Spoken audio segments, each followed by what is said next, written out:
अस्सलाम वालेकुम नाजरीन, मैं मोहम्मद असलम हुसैन सियासत की खबरों में आप सबका इस्तकबाल करता हूँ।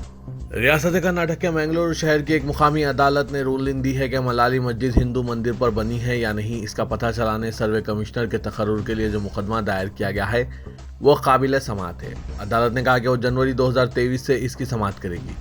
असल मुकदमा मैंगलुरु के टीए धनंजय और बीए मनोज कुमार ने 3rd एडिशनल सिविल कोर्ट में दायर किया था। उन्होंने दलील दी कि जारिया साल अप्रैल में तजियन 9 के लिए मैंगलुरु के करीब मलाली की मस्जिद अल सैयद अब्दुल इलाही मदनी को ढाए जाने के दौरान मंदिर जैसे ढांचे के आसार पाए गए हैं। विश्व हिंदू परिषद ने भी मस्जिद के सर्वे का मुतालबा किया था। मस्जिद के जिम्मेदारों का ताहम दावा है कि ये वक्फ जायदाद है। उन्होंने भी अदालत में दरख्वास्त दाखिल की कि मुकदमा काबिल समाअत नहीं है।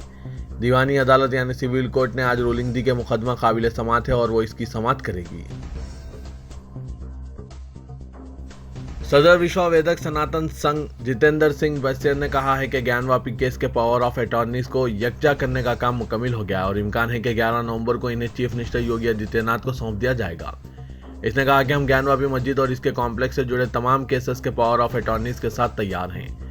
मुमकिन है कि इन्हें 11 नवंबर को चीफ मिनिस्टर को सौंप दिया जाएगा। इसी दौरान डिविजनल कमिश्नर वाराणसी कौशल राज शर्मा ने इसे पब्लिसिटी स्टंट करार दिया और कहा कि इस सिलसिले में चीफ मिनिस्टर ने अपनी रजामंदी नहीं दी है।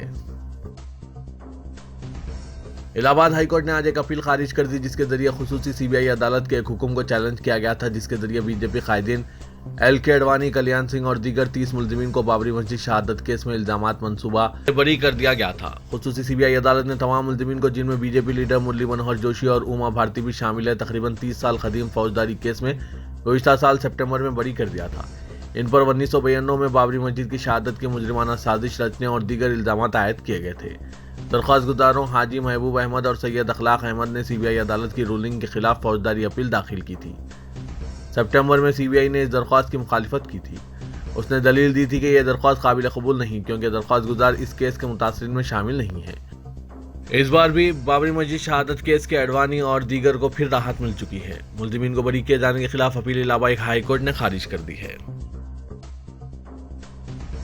कर्नाटक के हबली में ईदगाह मैदान, जिसे छोटा अयोध्या तस्वुर किया जाता है और जिसने कर्नाटक में बीजेपी के उरूज में अहम रोल अदा किया है, एक बार फिर मुतनाज़ा बन गया है और आने वाले दिनों में इस वक्त के फिरक़ेवाराना तसादुम का मरकज बन जाने का अंदेशा है। ईदगाह मैदान में गणेश त्यौहार मनाने के बाद ऑल इंडिया मजलिस इत्तेहादुल मुस्लिमीन ने यहां टीपू सुल्तान के यौम पैदाइश का जश्न मनाने की इजाज़त मांगी है। बीजेपी ने 2019 में बरसर इख्तियार आने के बाद टीपू जयंती का जश्न रोक दिया था। इसके बाद हिंदू तंजीमों की जानिब से यहाँ होली, रती मन मठा त्यौहार, ओना के जयंती और कनका जयंती जैसी तकारीब मनाने की दरख्वास्तों का सैलाब आ गया था। हुकाम को ईदगाह मैदान के एडिट किए गए वीडियोस पर भी तशवीश है जो सोशल मीडिया पर गर्दिश कर रहे हैं, जिनमें वहां भगवा झंडा नस्ब देखा जा सकता है। एआईएमआईएम ने यहां टीपू जयंती मनाने की इजाज़त मांगी है। हुबली, धारवाड़, बल्दिया और पुलिस इस मामले में उलझन में पड़ गई, क्योंकि यहां तसादुम होने का अंदेशा है। तमिलनाडु और केरला के गवर्नर से इनकी रियासती हुकूमतें सख्त नाला हैं और उन्होंने गवर्नर्स के खिलाफ सख्त रुख अपना लिया है। तमिलनाडु की हुक्मरान जमात डीएमके ने इस सिलसिले में सदर जमहूरिया द्रौपदी मुर्मू को मकतूब रवाना किया, जिसमें गवर्नर आर.एन. रवि को अमन के लिए खतरा करार दिया गया है। मकतूब में जमहूरी तौर पर मुंतखब हुकूमत को अवाम की खिदमत करने से रोकने के लिए इनकी बरतरफी का भी मुतालबा किया गया है। डीएमके ने सदर द्रौपदी मुर्मू को भेजे गए मकतूब में कहा कि गवर्नर आर.एन. रवि ने आइन और कानून के तहफ़्फ़ुज़ और दिफा के हलफ की खिलाफ वर्जी की है और वह असेंबली से मंजूर शुदा बिलों पर मोहर सब्त करने में गैर ज़रूरी तौर पर ताख़ीर कर रहे हैं। वज़ीर आला एम.के. स्टालिन की क़यादत वाली पार्टी ने आर.एन. रवि को आइनी ओहदे के लिए नाअहल करार देते हुए कहा कि कुछ लोग इनके बयानात को मुल्क मुखालिफ समझ सकते हैं, क्योंकि इनके बयानात हुकूमत के खिलाफ अदम इत्मीनान को हवा देने की कोशिश करते हैं, इसलिए वो बरतरफ किए जाने के मुस्तहिक है। दूसरी तरफ केरला की काबीना ने गवर्नर आरिफ मोहम्मद खान को रियासत की यूनिवर्सिटियों के चांसलर के ओहदे से हटाने के लिए ऑर्डिनेंस लाने का फैसला किया है। कुंवर यूनिवर्सिटी में वज़ीर आला विजयन के प्रिंसिपल सेक्रेटरी के रागेश की अहलिया प्रिया की तकर्रुरी पर एतराज़ के बाद से दोनों लीडरान में कशीदगी पैदा हो गई है। केरला हाईकोर्ट ने भी मामले का हतमी तौर पर तस्फिया होने तक तकर्रुरी पर रोक लगा दी है। मगरबी बंगाल की वज़ीर आला ममता बनर्जी ने बीजेपी पर शदीद तनकीद करते हुए कहा कि गुजरात असेंबली इंतखाबात के पेश नज़र शहरियत तरमीमी कानून और एनआरसी का बीजेपी इस्तेमाल कर रही है। इसके साथ ही उन्होंने कहा कि बंगाल में किसी भी सूरत में शहरियत तरमीमी एक्ट के निफाज की इजाज़त नहीं दी जाएगी। ममता बनर्जी ने कहा कि बीजेपी रियासत को तकसीम करने की कोशिश कर रही है और अलायदगी पसंदी को हवा देने की कोशिश कर रही है। उत्तर प्रदेश में मदरसों का सर्वे मुकम्मल हो चुका है। इस सर्वे में ये बात सामने आई है कि रियासत में गैर तस्लीम शुदा मदरसों की कुल तादाद 8,496 है। रियासत के 75 अजला में से 60 अजला की रिपोर्ट हुकूमत को सौंपी जा चुकी है, जबकि बकिया 15 अजला की रिपोर्ट 15 नवंबर को हुकूमत को भेज दी जाएगी। रियासती वजीर बराए अक़लियती उमूर धर्मपाल सिंह और वजीर मुमलिकत दानिश आज़ाद अंसारी ने मदरसों के सर्वे पर आला अफसरान के साथ मीटिंग की। धर्मपाल सिंह ने कहा कि सभी अजला से रिपोर्ट मिलने के बाद जरूरी और मुनासिब कदम उठाए जाएंगे। नफरत अंगेज तकरीर के मामले में रामपुर की जिले अदालत ने समाजवादी पार्टी के सीनियर लीडर आजम खान को बड़ी राहत देते हुए इनकी जमानत मंजूर कर ली। वाज़ेह के नफरत अंगेज तकरीर के मामले में निचली अदालत से आजम खान को 3 साल की सजा सुनाई गई है, जिसके खिलाफ आजम खान ने डिस्ट्रिक्ट कोर्ट से रुजू किया था और डिस्ट्रिक्ट जज अंचिल सचदेव ने इन्हें अबूरी जमानत दे दी। समाअत के दौरान आजम खान को हिदायत में पेश किया गया था। अदालत ने समाअत की अगली तारीख 16 नवंबर तय की है। दूसरी तरफ समाजवादी पार्टी लीडर को राहत देते हुए सुप्रीम कोर्ट ने इलेक्शन कमीशन को हिदायत दी है कि उत्तर प्रदेश के रामपुर सदर में ज़मीनी इंतखाबात के लिए इलामिया 10 नवंबर तक मुलतवी किया जाए। आजम खान को नाअहल करार देने की वजह से ये सीट खाली हुई है। चीफ जस्टिस DY चंद्रचूड़ की ज़ेर क़यादत बेंच ने रामपुर की अदालत को हिदायत दी कि वो आजम खान के खिलाफ नफरत पर मबनी तकरीर के केस का फैसला जुमेरात को सुनाए। कोर्ट ने आजम खान के खिलाफ नाअहली कार्रवाई की तेज रफ्तारी पर तनकीद की है। बेंच ने, जिसमें जस्टिस हिमा कोहली और जस्टिस JB पारदीवाला भी शामिल थे, कहा कि आपकी रफ्तार तो देखिए। Senior advocate P Chidambaram Azam Khan की जानिब से पेश हुए, जिन्होंने बाज़ दीगर मामलात का हवाला दिया। दुबई के होटल में काम करने वाले एक हिंदुस्तानी शहरी की रातों रात किस्मत चमक गई। गल्फ न्यूज के मुताबिक साजिश NS नामी हिंदुस्तानी शहरी ने बिग टिकट लाइव ड्रा के नाम से हुए कुरान अंदाजी में 2.5 करोड़ इमारती दरहम जीत लिए। तफसीलात के मुताबिक साजिश NS 2 साल कबल ओमान से दुबई काम करने के लिए मुंतकिल हुआ था, ताहम वो पिछले 4 सालों के दौरान हर माह कुरान अंदाजी का टिकट खरीद रहे थे। साजिश ने अपने साथ काम करने वाले 20 मुलाजमीन के साथ मिलकर ऑनलाइन टिकट खरीदा, जिसके बाद इनकी किस्मत खुल गई और वो 2.5 करोड़ दरहम जीत गए। करोड़पति बनने के बाद साजिश कहते हैं कि हमारे होटल में 150 से ज्यादा लोग काम करते हैं। मैं जीती हुई रकम के हिस्सा बनाकर ज्यादा से ज्यादा लोगों को मदद करना चाहूँगा। करोड़पति बनने के बावजूद साजिश NS हर माह टिकट खरीदने और कुरान अंदाजी में शामिल होने का मजीद इरादा भी रखते हैं। रियासत तेलंगाना में राजभवन और प्रगति भवन के दरमियान दूरियां इस वक्त मजीद बढ़ गई, जब गवर्नर डॉक्टर T सोंदरराजन ने राजभवन में बाकायदा प्रेस कॉन्फ्रेंस तलब करते हुए KCR हुकूमत को सख्त तनकीद का निशाना बनाया। सरकारी बिल्स की मंजूरी में ताख़ीर, TRS सरकार ने असेंबली की खरीदी और दीगर उमूर पर गवर्नर ने मुकम्मल इजहार ख्याल करते हुए अपना मौक़िफ़ पेश किया। गवर्नर ने कहा कि राजभवन दरअसल प्रगति भवन नहीं है। फार्म हाउस केस में राजभवन को घसीटने की कोशिश की गई।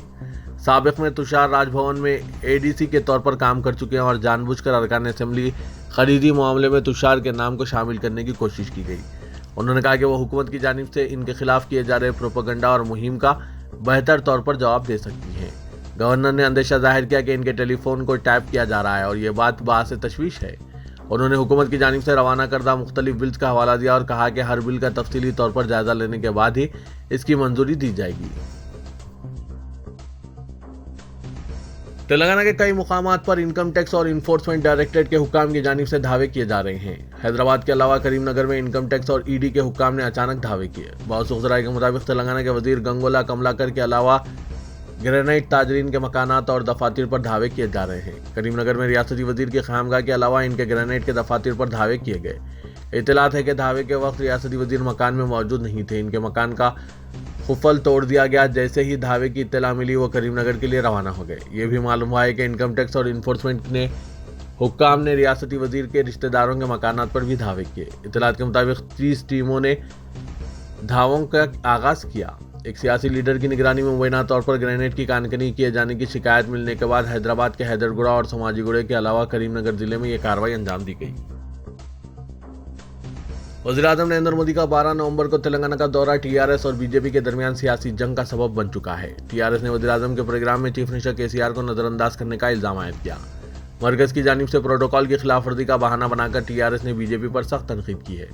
वज़ीर-ए-आज़म 12 नवंबर को रामागंडम फर्टिलाइजर एंड केमिकल्स लिमिटेड को कौम के नाम मानून करेंगे। बताया जा रहा है कि मरकज ने वज़ीर-ए-आज़म के दौरे के सिलसिले में प्रोटोकॉल की पाबंदी नहीं की और चीफ मिनिस्टर के चंद्रशेखर राव को बाकायदा मदऊ करने के बजाय सरसरी तौर पर प्रोग्राम में शिरकत की इत्तला दी गई। इस मसले पर टीआरएस ने ट्विटर पर मरकज को तनकीद का निशाना बनाया। तेलंगाना का दावा है कि रामागड्डम फर्टिलाइजर एंड केमिकल्स लिमिटेड में तेलंगाना की हिस्सेदारी 11% है और कंपनी के अहिया के लिए तेलंगाना हुकूमत ने हर मुमकिन ताउन किया है। बावजूद इसके चीफ मिनिस्टर को बाकायदा दावतनामा नहीं भेजा गया। टीआरएस ने इफ्तिताई प्रोग्राम पर सवाल उठाते हुए कहा कि गुज़िश्ता साल मार्च में कंपनी में प्रोडक्शन का आगाज हो गया था और चंद माह गुजरने के बाद इसका इफ्तिताह नाकाबिल फ़हम है। कंपनी ने तकरीबन 10 लाख टन फर्टिलाइजर तैयार किया है। बताया जाता है कि मंगुड़ में शिकस्त से अवाम की तवज्जो हटाने के लिए मरकजी हुकूमत ने वज़ीर-ए-आज़म का दौरे का मंसूबा बनाया, जहां नरेंद्र मोदी जल्द से आम से खिताब करेंगे। बीजेपी रुकन असेंबली राजा सिंह को तेलंगाना हाईकोर्ट से राहत मिल गई है। हाईकोर्ट ने पीडी एक्ट को कालादम करते हुए फिलफोर रिहाई का हुक्म जारी किया। अहकामात के अंदर चंद घंटे बाद ही राजा सिंह की चल्लापल्ली जेल से रिहाई अमल में आई गई।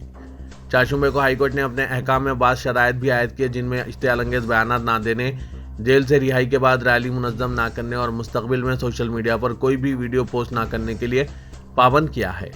जस्टिस ए अभिषेक रेड्डी और जय श्री देवी पर मुश्तमिल हाईकोर्ट की डिवीजन बेंच पर राजा सिंह की पीडी एक्ट के तहत गिरफ्तारी के खिलाफ दरख्वास्त पर गुज़िश्ता चंद दिन से मबहस जारी थे।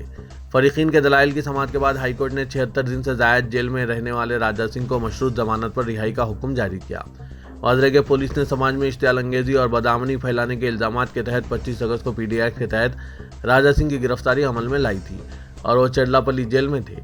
राजा सिंह की अहलिया उषाबाई ने पीडी एक्ट को चैलेंज करते हुए हाईकोर्ट में दरख्वास्त दाखिल की थी। राजा सिंह के वकील रविचंद्रन ने पीडी एक्ट के खिलाफ दलाइल पेश किए और सुप्रीम कोर्ट के फैसलों का हवाला दिया।